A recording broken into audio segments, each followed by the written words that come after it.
Tidak ada riwayat mengatakan utlubul ilma walau bisin. Ini hadis maudhu', palsu hadisnya. Nuntut ilmu sampai enggak nuntut ilmu meskipun di negeri Cina. Yang diajarkan apa orang Cina? La haula wala quwwata illa billah. Mestinya kan kita Quran dan Sunnah. Kok ke Cina ngapain? Kok belajar ke Cina? Jadi ini nggak benar. Ini udah hadis maudhu', disyarah lagi. La haula wala quwwata illa billah. Maksud dari istilah carilah ilmu sampai ke negeri Cina, ya maksudnya hadis palsu ini. Itu jadi udah nggak usah dikembangkan. Ngapain nyari ilmu ke Cina, nggak ke Mekah, Madinah? Itu gudangnya. Anehnya lebih lucu lagi, orang Mekah Madinah suruh datang cari ilmu apa? Ilmu kungfu, ilmu sihir. Talabul ilmi fardhatun, itu ke Mekah ke Madinah asasnya. Adapun hadis ini adalah hadis palsu. Assalamualaikum warahmatullahi wabarakatuh. Bismillahirrahmanirrahim. Allahumma sholli ala sayyidina Muhammadin wa ala alihi wa sahbihi ajma'in, amma ba'du. Allahumma ja'alna min ahli al-aqli as-salim wa min ahli salamah wal khair fid din wad dunya wal akhirah. Semoga Allah berikan kita akal yang sehat. Allah berikan kita keselamatan dan kebaikan di dunia, terlebih nanti di akhirat. Amin Allahumma amin. Dua ustadz ini bicara tentang dua hal di mana dua-duanya terbalik. Pembicaraan yang pertama itu ketika dia berkomentar tentang hadis utlubul ilmah walau bisin. Jadi dua-duanya ini sepakat mengatakan itu hadis palsu, hadis maudhu, palsu. Saya anggap itu terbalik karena kalau dia baca fatwanya Syekh bin Baz saja, jumhurul ulama qala annahu dhaifun. Mayoritas ulama itu menghukuminya doif, bukan palsu. Sementara dua orang ini seolah-olah hanya ada satu suara bahwa itu hadisnya palsu. Kok bisa menyampaikan pendapat yang menyelisihi jumhur tapi digas? Itu kan sungsan, terbalik.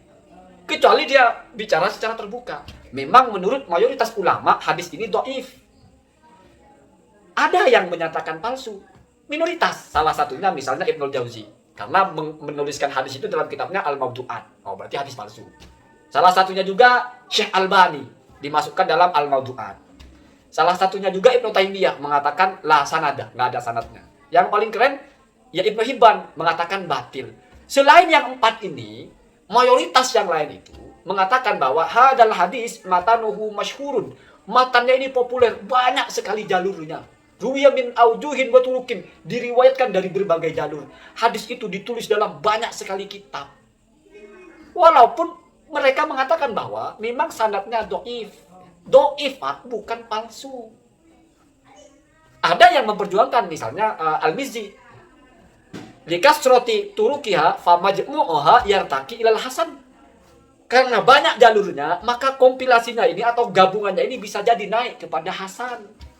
Imam Nawawi punya teori ad-dhaifu idza ta'addada turukuhu yartaqi ilal hasan fayasiru makbulan wa makmulan. Hadis dhaif kalau jalurnya banyak, bukan hanya satu jalur, karena jalurnya itu berbilangan atau banyak sekali jalurnya, maka bisa naik kepada hasan sehingga yasiru makbulan, diterima, wa makmulan, dan juga diamalkan.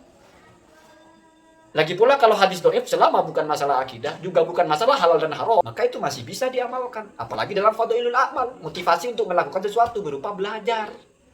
Ya. Jadi secara takhrijnya aja sudah sungsan. Dia keluarkan pendapat minoritas, seolah-olah hanya itu kebenarannya. Nah itu sungsannya. Ya sama ketika misalnya orang ini mau mengkuatkan onani tidak membatalkan puasa. Itu kan pendapatnya segelintir orang, menabrak madhab. Ya kan sudah biasa mereka tidak tahu mana pendapat yang dari kalangan ulamanya itu pendapat minoritas dikeluarkan. Bukan minoritas di Indonesia, bukan. Ulama melawan jumhur. Itu yang pertama. Yang kedua, dari semua ulama itu yang mengatakan palsu pun ya, tidak pernah mempermasalahkan isinya. Syekh Albani dalam fatwanya mengatakan maknahu sahihun, artinya itu benar. Kandungan hadisnya benar. Syekh bin Baz mengatakan maknahu sahihun, kandungan hadis itu benar. Kenapa di depan dua orang ini menjadi salah artinya? Menjadi aneh. Kok bisa dua orang ini aja gitu ya? Yang menyalahkan atau menganehkan sesuatu yang sudah ditulis oleh banyak sekali ulama dalam berbagai kitab. Alasannya adalah karena dua orang ini gagal paham tentang hadis itu. Kenapa gagal paham? Tidak paham makna lau. Baca dalam fatwanya Syekh bin Baz, saya ambil dari ulama mereka saja. bahwa itu adalah al-hassu ala ta'allum. Jadi kamu itu disuruh untuk belajar walaupun harus jauh ke negeri Cina, bukan disuruh belajar ke Cina. Faidul Qadir Al-Manawi, bisin IV, fisin belajar di Cina. Maksudnya apa? Mubalaghatun fil bu'di. Artinya walaupun jauh kamu tetap harus belajar. Ya, itu namanya kalau belajar nahu, lau itu namanya bermaknanya itu lau al-wasliyah. Faidahnya liziyadah fit ta'mim. Untuk menambah kegeneralannya. Artinya kamu belajar dimanapun, sejauh apapun, bagaimanapun kamu harus belajar.